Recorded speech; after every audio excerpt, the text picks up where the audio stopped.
"Dad, when will you be home? Mom is giving me a strange pill. Please save me." Those were the exact words my daughter whispered into the phone before it cut out. My name is Daniel Reese, and until that moment I thought I had a happy, functioning home. I was away on a 3-day work trip. Nothing major, just a software rollout in Atlanta. My wife, Monica, had stayed home with our 8-year-old daughter, Lila. They were supposed to be having girls' time, baking cookies, movie nights, bedtime stories. But that call? It snapped something in me.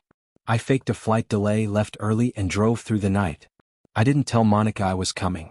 I just showed up. When I stepped inside, everything looked normal. Too normal. The lights were dim. Lila's room was quiet.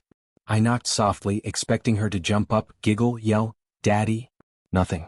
She was curled under her blanket, pale, her eyes foggy.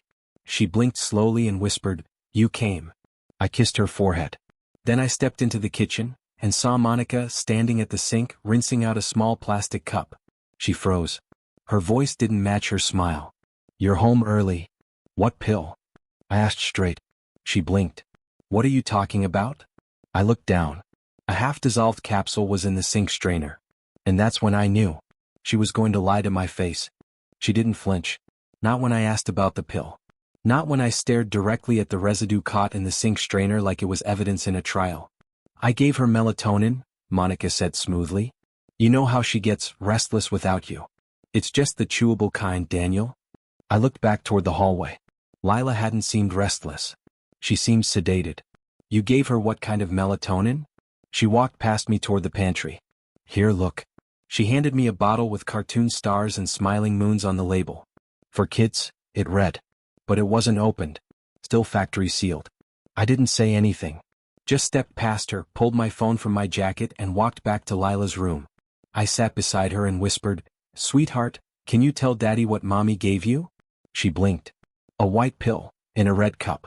She said not to chew it. It tasted bad." I nodded slowly. My hands clenched. That wasn't melatonin. I returned to the kitchen, and this time I didn't ask. I searched. Trash, cabinets, bathroom drawers.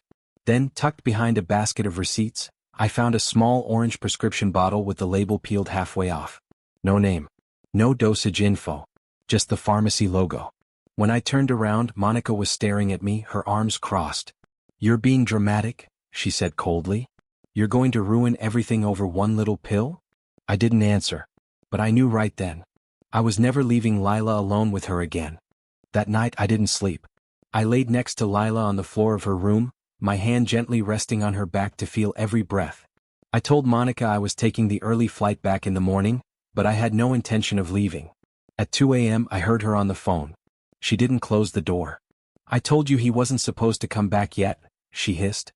"He's asking questions." No, I didn't give her that dose. Just half. I stood in the hallway, barely breathing. My wife, the woman I trusted to raise our daughter, was on the phone, covering her tracks. She never said the name of the person she was talking to, but I caught a phrase that rattled me. "We said we'd start slow." Start what? I waited until she went to bed. Then I took the mystery bottle and drove to a 24-hour pharmacy across town. I handed it to the pharmacist behind the counter. "I found this in my house. I need to know what it is." She checked the pill imprint, scanned it into the database, then looked up at me with careful eyes. "This is quetiapine. Seroquel. Heavy antipsychotic. Only used for severe conditions. Bipolar, schizophrenia, acute mania." My stomach dropped. "And in kids?" She shook her head. "Absolutely not." I didn't drive home right away. I sat in the parking lot for almost an hour, thinking of my daughter's words. "Please save me." Now I knew exactly what from. I got back home just before sunrise. Monica was in the kitchen, acting like nothing had happened.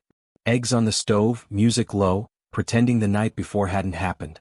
"I thought you were flying out," she said without turning. I held the pharmacy receipt up. "You gave our daughter antipsychotics." She stiffened. "That pill could have slowed her heart. Could have shut her down. She's 8, Monica." Her voice turned sharp. "I didn't give her a full dose. And she was getting difficult. You're not here. You don't see what I deal with. You drugged her." Her eyes flashed. "Don't use that word. You don't get to judge when you spend half your life traveling." I couldn't believe what I was hearing. "This isn't about me being away," I said. It's about you hiding pills, lying to my face and telling God knows who on the phone that we'd start slow. Who the hell is we? She didn't answer. Just grabbed her coffee and walked past me. I packed a bag for Lila. No threats. No shouting. Just a quiet, surgical exit. I left a voicemail for my attorney. Told him I wanted full custody. Emergency hearing. I had documentation, the bottle, the photo of the pill, the pharmacist's statement. All of it. Monica didn't even try to stop me when I picked Lila up. She stood at the door like a stranger. And just before I closed it, she finally whispered, "You're going to regret this." But I already did. Just not for the reasons she thought. The next morning, I met with my attorney in person. I laid it all out. Lila's phone call, the pill, the pharmacist's confirmation, the sealed melatonin bottle Monica tried to pass off. Every word, every photo, every receipt was real. He didn't blink. "We'll file for an emergency hearing today," he said. "Based on what you've shown me, you have a strong case for temporary full custody. And if we're lucky, permanent." I nodded. But inside I felt hollow. Not victorious, just broken. This wasn't a win. This was damage control. Lila slept most of that day. When she woke up, I made her pancakes. She didn't ask where her mom was. She just curled into my side and whispered, "I'm glad you came back." I held her tighter than I probably should have. Later I got a call, from an unknown number. It was Monica's brother. "Daniel, listen," he started carefully. "Monica's not okay. She hasn't been for months. Ever since her mother passed, something in her snapped. She wouldn't talk to us. But we had no idea it got this far." I didn't say anything. "We'll support whatever you need for Lila," he added. "Just don't let this go public. Not for her sake. For the family." That's when I realized how far they'd all been willing to look away. Now they were scrambling. But I wasn't. I was done staying quiet. And the hearing was already on the judge's calendar, for Tuesday morning. Tuesday morning arrived faster than I expected. Courtroom 3C. Wood paneling. Fluorescent lights. A judge who looked like she'd heard every kind of lie 1,000 times. I sat on one side. Monica on the other. She wore a gray suit, minimal makeup, and a blank expression. Like this was just a misunderstanding she'd fix with charm. But this wasn't charm. This was evidence. My lawyer presented everything. Lila's phone call transcript. The pill bottle with no label. A signed statement from the pharmacist. My own affidavit. When the judge asked Monica directly, "Did you administer this medication to your child without a doctor's prescription?" She hesitated. Then she said it. "Yes." One word. But it cracked the room. Her lawyer tried to recover. Claimed it was a one-time calming aid, that she was overwhelmed, that no harm was done.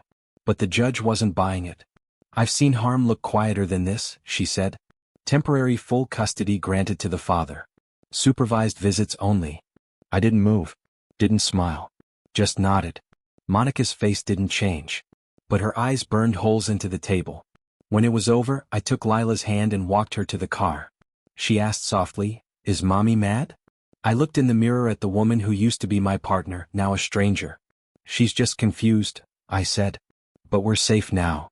And for the first time in months, I actually believed it. 2 days after the hearing, Monica sent me an email. Not through the lawyers. Direct. "You won. Congratulations. Just know that when Lila asks what happened, you'll be the one who has to explain why her family fell apart." It didn't even sting. Because the version of Monica I once trusted, the woman who danced in the kitchen with our toddler and wore paint-splattered sweats on Sundays, was gone long before the pills ever showed up. This wasn't a fall apart. It was a rescue. That weekend I signed Lila up for therapy. A child specialist. Gentle, warm. Someone who could help her name what she was feeling. When we came home from her first session, she looked up at me and said, "She told me it's okay to be scared." I crouched down. "Did you tell her you were?" Lila nodded. "Only when you weren't here." That night I sat alone on the back porch.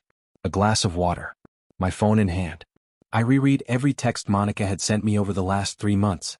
The ones where she said she had everything under control and didn't need help. Every lie. I archived the thread.